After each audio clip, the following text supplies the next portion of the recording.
Hay muchas preguntas con las que nos enfrentamos a diario. Todos buscamos respuestas que harán una verdadera diferencia en nuestras vidas. Es difícil imaginar que esas respuestas están justo frente a nosotros. Prepárate para encontrar respuestas en la Biblia con Bayless Conley. ¿Sabías que en toda la Biblia Dios solo da una razón para elegir a Abraham, ese hombre de Ur de los Caldeos, a través de cuyo linaje el pueblo elegido, los judíos, llegaría y después el Salvador del mundo? Dios solo da una razón para elegirlo. He pensado, Dios, ¿por qué no elegiste a alguien del Pacífico? ¿Por qué no elegiste a un hindú? ¿Por qué no a un europeo? ¿Sabes? ¿Por qué no a un africano? ¿Por qué lo elegiste a él? Bueno, si quieres saber la respuesta a eso, vas a tener que escuchar la transmisión de hoy. Vamos a hablar de generación en generación. Amigo, es un mensaje muy importante. Quédense al final del programa para recibir palabras de inspiración del pastor Bayless. La única razón que Dios da para haber seleccionado a Abraham es porque sabía que Abraham pensaría y actuaría generacionalmente. Que él tomaría las cosas que aprendió de Dios, se las pasaría a sus hijos, a los hijos de sus hijos. Creo que eso es importante para Dios. Y quiero que vayan a la Biblia conmigo, al Salmo 71, por favor. Vamos a ver algunas, hay muchas más, algunas declaraciones y oraciones que tratan de las generaciones. Salmo 71 y verso 17. Hay una oración. Oh Dios, me enseñaste desde mi juventud, y aún hoy anuncio tus prodigios, aun cuando sea yo anciano y peine canas. Oh Dios, no me abandones hasta que anuncie tu poder a la generación venidera, tu poder a los que aún no han nacido.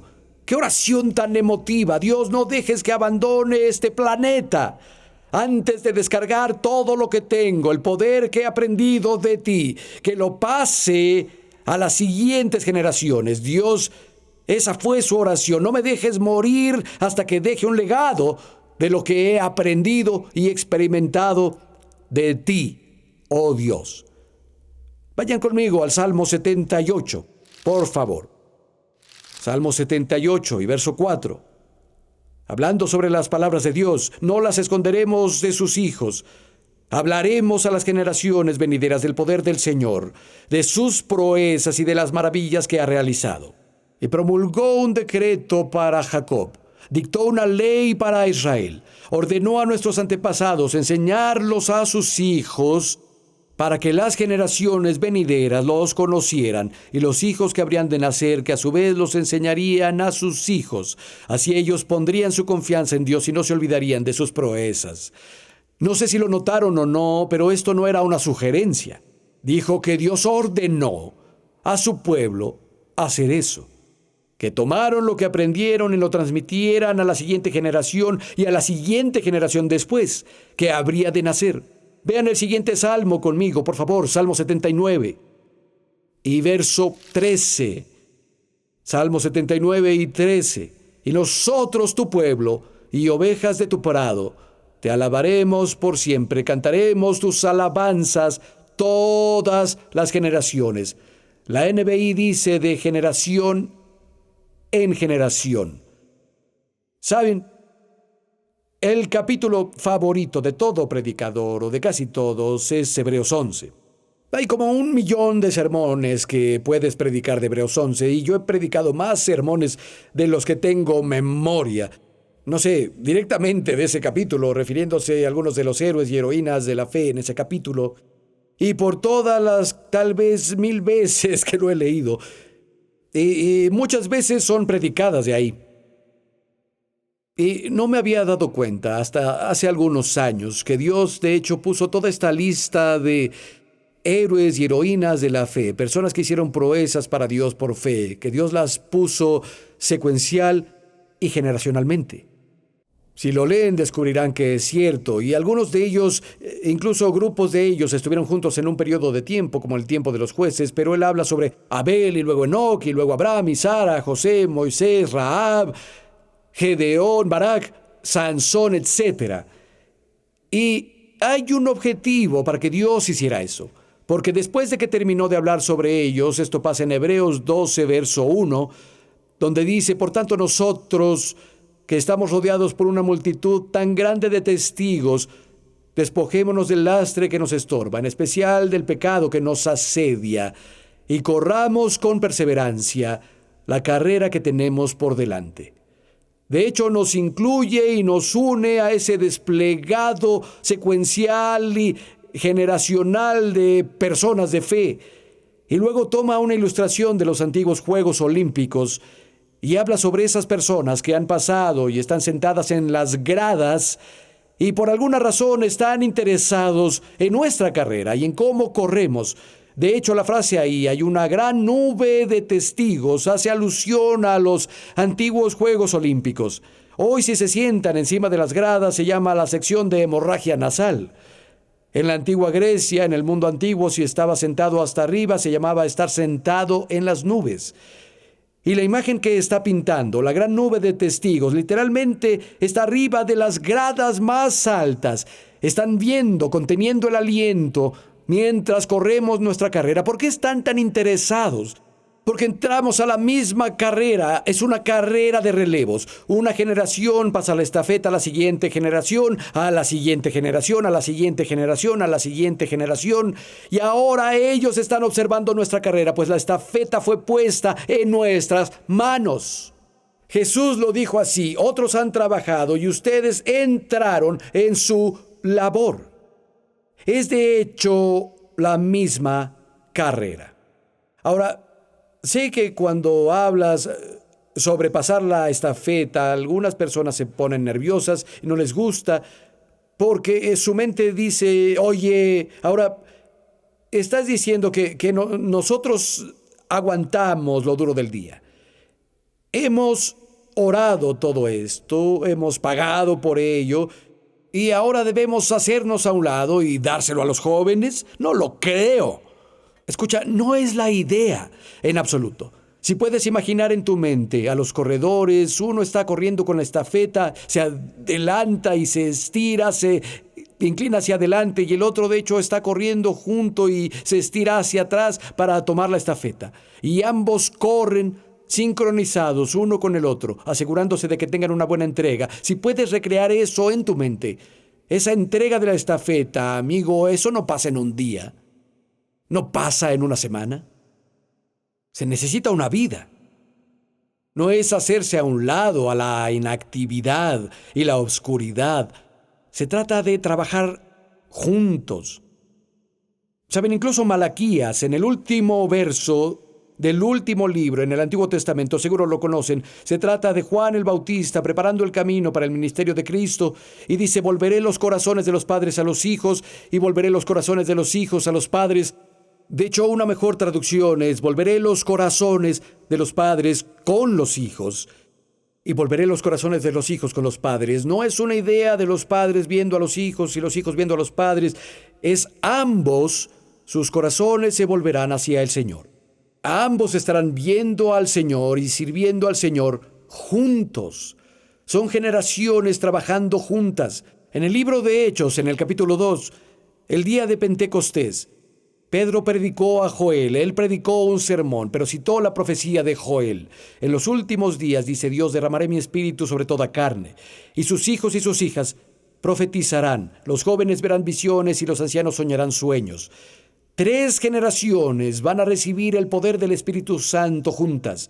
El derramamiento del Espíritu tocando y afectando 3 generaciones, todas ellas operando en los dones del Espíritu, trabajando juntas. Y claro, todo se resume a esto, lo que Pedro también cita. Y pasará que cualquiera que clame en el nombre del Señor será salvado. Y la idea de Dios en estos últimos días era la era de la iglesia que vivimos en esta generación en la que la estafeta fue pasada, que tenemos 3 generaciones trabajando juntas por el poder del Espíritu y llevando esta última gran cosecha final. Y si quitas a una de esas generaciones, si quitas a cualquiera de ellas, pierdes la ventaja, pierdes la efectividad de alcanzar un mundo perdido y moribundo. Verán, Abraham le dio recursos a Isaac. Isaac liberó a Jacob y Jacob reverencia a Abraham. 3 generaciones trabajando juntas. Es la idea de Dios, el plan de Dios y el método más efectivo de Dios para alcanzar a un mundo perdido y moribundo.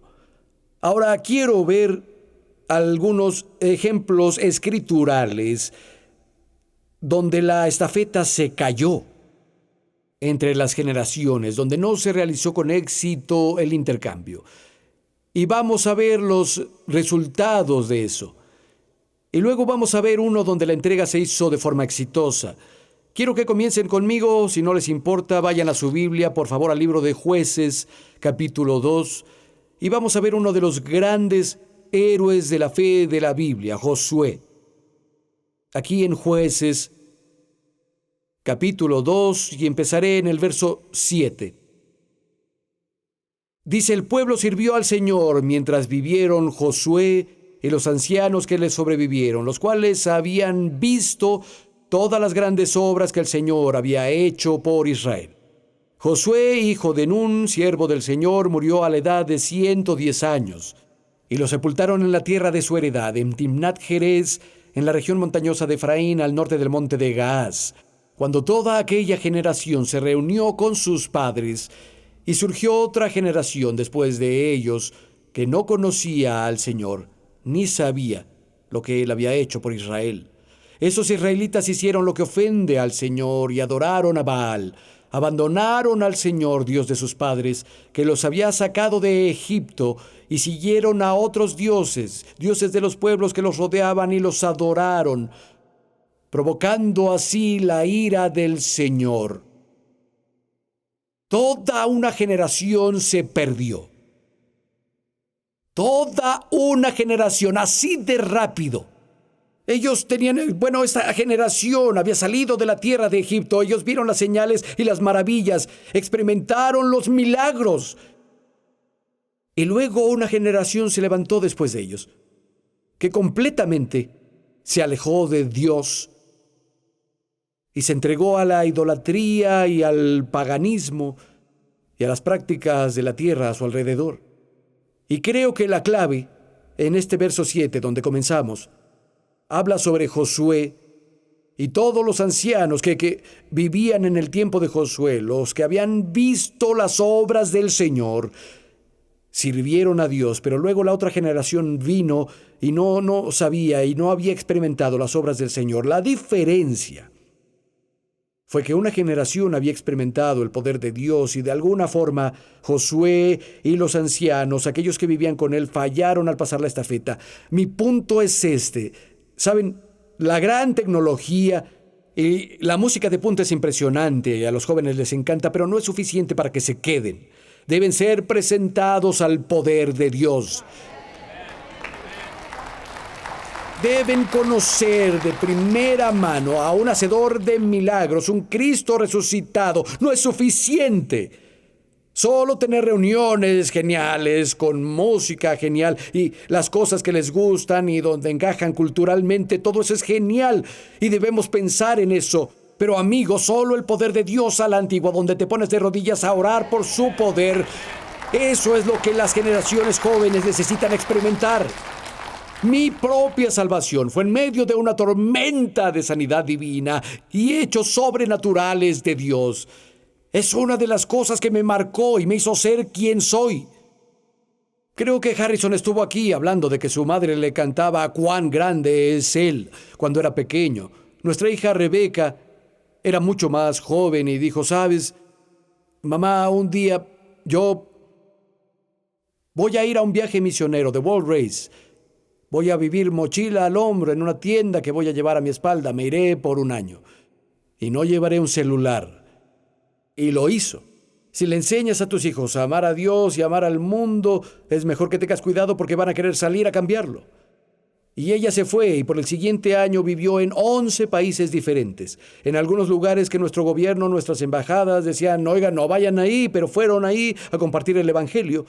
Y oraron por las personas, pusieron el evangelio en ropas de trabajo, hicieron todo tipo de cosas. Me encanta esto sobre Dios, Él es tan bueno. Nunca pudimos hacer que Rebeca tendiera su cama. al primer lugar al que fueron a un lugar remoto en Nueva Zelanda. Su trabajo era atender 400 camas a diario. Gracias. Dios, eres tan bueno. Pero cuando estuvieron en Kenia, en una pequeña aldea, nos comunicábamos con ella una vez a la semana en una computadora. Saben, ellos fueron a esta pequeña aldea y había una mujer paralítica ahí. Ella y sus amigos estaban en un viaje con ella, entraron y oraron por esta mujer paralítica. Y parecía que no había ningún cambio. Se quedaron ahí por algunos días. Al día siguiente fueron a la aldea. Adivinen quién corrió a ellos. La paralítica se levantó y caminó. Ella los abrazó y lloró. Escuchen, esto fue una gran noticia en esa pequeña aldea. Ese tipo de cosas te marcan, amigo. Y jóvenes, escuchen, no solo se trata de la música buena y la buena predicación, aunque necesitamos ambos, se trata del poder de Dios que vive entre nosotros, que quiere tocar nuestras vidas y trabajar a través de nosotros para tocar las vidas de otros. Muy bien, vayan conmigo, por favor, a 1 de Samuel, capítulo 8. 1 de Samuel, el 8º capítulo. Vamos a ver a otro gran héroe de la Biblia, pero por desgracia, alguien que falló al pasar la estafeta con éxito a la siguiente generación. 1 de Samuel, capítulo 8, verso 1. Y pasó que cuando Samuel envejeció, puso a sus hijos como jueces sobre Israel. El mayor de sus hijos se llamaba Joel y el segundo Abías. Fueron jueces en Berseba, pero ninguno de los dos siguió su ejemplo. Se dejaron guiar por la avaricia, aceptando sobornos y pervirtiendo la justicia. Por eso se reunieron los ancianos de Israel y fueron con Samuel a Ramá. Le dijeron: tú has envejecido y tus hijos no siguen tu ejemplo. Mejor danos un rey que nos gobierne, como lo tienen todas las naciones. Ahora, Samuel era un gran hombre, era vidente, era un profeta, era un juez de Israel, uno de los personajes más impresionantes, de más larga duración en las Escrituras. Y no había indicios de que fuera un problema de nepotismo cuando él puso a sus hijos en esas posiciones para que siguieran después de él, pero de alguna forma Samuel no le pasó la estafeta a ellos, y lo que pasó, el resultado de eso, es que Israel, quien tuvo siempre una teocracia, donde Dios era el rey, se volvió una monarquía, donde tuvieron un rey humano. Y amigo, eso no fue un paso hacia adelante para ellos, fue un gran paso para atrás para la nación. Y las cosas comenzaron a caer en espiral desde ese punto, despacio al principio, pero luego muy rápido en algunas generaciones. Y me he preguntado, Samuel, ¿por qué? ¿Saben por qué eso aquí? No sé. Tus hijos terminaron siendo como los jóvenes malvados con los que te criaron. Si lees la historia de Samuel, su madre Ana era estéril y le prometió a Dios: si me das un hijo varón, te lo devolveré a ti. Dios abrió su vientre, ella se embarazó, tuvieron un hijo llamado Samuel. Cuando fue destetado, ella lo llevó al templo, se lo dio a Elí, el sacerdote, lo dedicó a Dios y fue a vivir a la casa de Elí. Pero Elí tenía 2 hijos malvados, Ofni y Finés, y no sé quién llamaría a sus hijos así, porque uno de ellos literalmente se traduce como peleonero y el otro se traduce como boca de serpiente. Pero así se llamaban los jóvenes y así actuaban. Aceptaban sobornos, abusaban de las personas, robaban las ofrendas de la iglesia, eran inmorales, dormían con las mujeres de la iglesia. Israel comenzó literalmente a despreciar la ofrenda del Señor y no quería tener nada que ver con las cosas de Dios por los hijos de Elí. Y allí es cuando el pequeño Samuel fue confiado a esa casa. Eran sus modelos a seguir, sus 2 hermanastros mayores. Ese es el ambiente en el cual lo pusieron. ¿Qué clase de oportunidad tenía de resultar recto? Pero ¿saben qué? Lo hace. En medio de ese ambiente, Samuel crece y se convierte en seguidor de Dios y es sensible a Dios y es usado por Dios para cambiar y guiar a la nación. Y si he pensado mucho en esto, la única característica sobresaliente que sacó a Samuel a través de eso y continuó siendo tal vez lo más fuerte en su vida que notamos, fue su habilidad de escuchar la voz de Dios y discernir esa voz. Comenzó cuando era joven, ahí en el templo. El Señor le dijo: Samuel. Él corrió a Elí y dijo: me llamó. Elí dijo: yo no te llamé, vuelve a la cama y no me despiertes más. Escuchó de nuevo: Samuel. Y corrió Elí, me llamó y dijo: no te llamé, vuelve a la cama. Pasó una y otra vez. Finalmente, Elí se dio cuenta: Dios debe estar hablándole. Y dijo: la próxima vez que escuches esa voz, di: habla, Señor, porque tu siervo escucha. Y Samuel comenzó a aprender a reconocer la voz de Dios. Y me pregunto: Elí, ¿por qué no le transmitiste eso a tus propios hijos? ¿Recuerdan que leímos lo que el salmista dijo? Dios, aun cuando yo sea anciano y peine canas, no me abandones hasta que anuncie tu poder a la generación venidera. Creo que las cosas que son fuertes en nosotros, el poder de Dios, cualquier cosa en la que participemos en nuestra vida, necesita ser nuestro legado para la siguiente generación. Ahora, la fuerza de Dios, más que cualquier otra cosa que Samuel había encontrado y experimentado, era escuchar la voz de Dios y seguir la voz de Dios. Para ti podría ser la sanidad, podría ser la oración, podría ser otra cosa. Necesitas pasarle eso a la siguiente generación. Recuerdo cuando Harrison era pequeño. Yo estaba empeñado en enseñarle a escuchar la voz de Dios. Nos arrodillamos en su recámara una noche. Él era aún pequeño.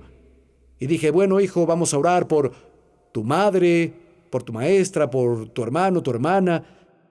Y oramos por cosas por un tiempo. Y dije: ahora quiero que cierres los ojos y vamos a callarnos para escuchar. A ver si el Espíritu Santo susurra algo a nuestro corazón. Tal vez hay algo que Dios quiere que oremos por ello y no pensamos. Nos quedamos callados por un tiempo. Yo me asomé, lo estaba viendo.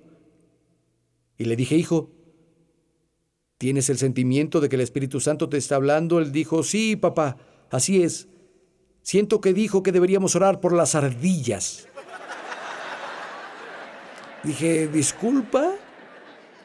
Él dijo: sí, debemos orar por las ardillas. Dije: ok, oramos por las ardillas para que encontraran muchas nueces y sintieran el calor del invierno. Y la siguiente noche lo hicimos de nuevo. Nos arrodillamos, fuimos al punto: muy bien, hijo, a guardar silencio, a ver si Dios nos dice algo. Y lo veía. Y él comenzó a hacer gestos y dijo esto para sí mismo: ¿ardillas de nuevo? Obviamente estaba aprendiendo y ha mejorado un poco. Pero es un proceso. Pero saben, es una de las cosas que han sido fuertes en mi vida. Y siento que es algo que necesito pasarle a las siguientes generaciones. Pero Samuel no le pasó lo que tenía de Dios. Y miren lo que pasó: de teocracia a monarquía. Gracias por ver Respuestas con Bayless Conley. Continuaremos con este mensaje la próxima semana. Amigo, cualquier fuerza que tengas, cualquiera que sea el poder de Dios que has probado y que es una realidad para ti, necesitas pasarlo a aquellos de la próxima generación. Reprodúcete, produce de tu tipo. Y algunos de los que me escuchan ahora saben mucho sobre la misericordia de Dios porque ha sido muy amable y misericordioso contigo. Necesitas pasar eso. Hay otros saben sobre el poder de Dios durante los tiempos de debilidad. Necesitan pasar eso.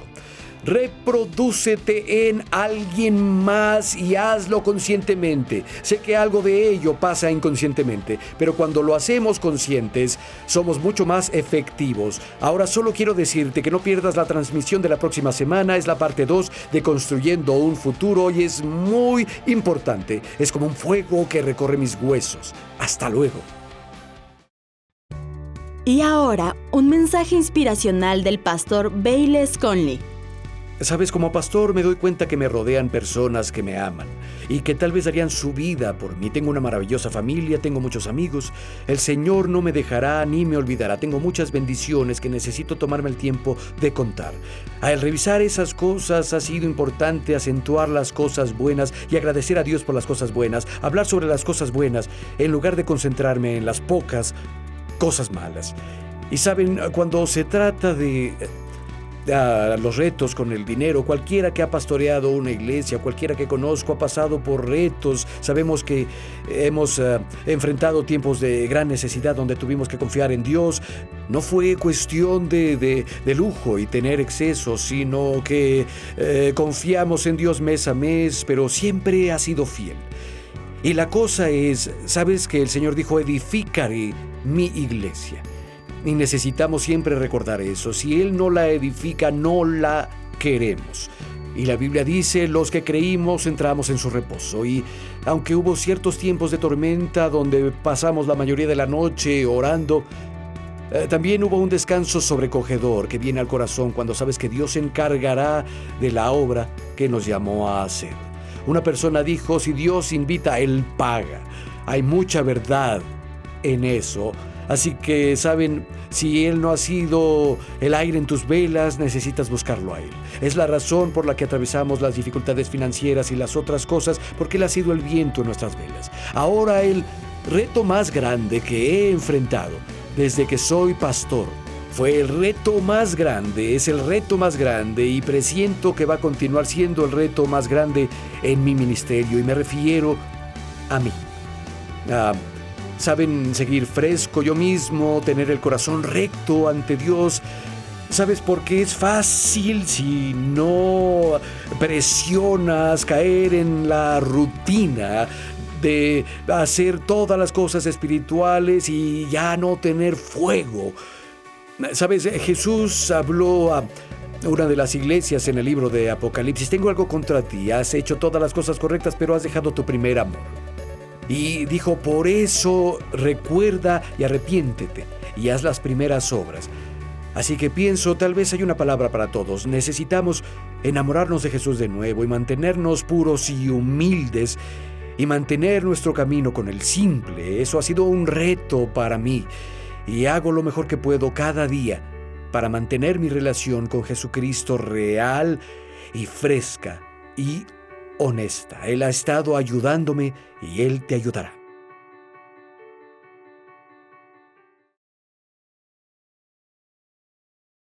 Esperamos que hayas disfrutado el mensaje de hoy. Ordena tu copia del mensaje de hoy en DVD, CD o MP3, usando la información que aparece en la pantalla. Oramos porque crezcas en sabiduría, fe y poder que nos llega cuando escuchamos y aplicamos las enseñanzas de Dios en nuestra vida diaria.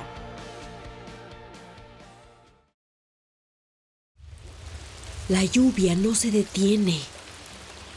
Ojalá pudiera apagarla. No puedo detener la lluvia, pero puedo protegerme de ella. Lo mismo pasa con las tentaciones. No podemos desaparecerlas, pero podemos protegernos de ellas. El pastor Bayless explica cómo, en su mensaje en CD o DVD Victoria sobre el pecado, Dios no te dejará mojándote en la lluvia. Toma el paraguas correcto y entra a la buena vida que ya te preparó Dios. Una vida libre de sentimientos de impotencia y vergüenza. Ordena Victoria sobre el pecado del pastor Bayless Conley ahora. Solo usa la información en pantalla. Victoria sobre el pecado.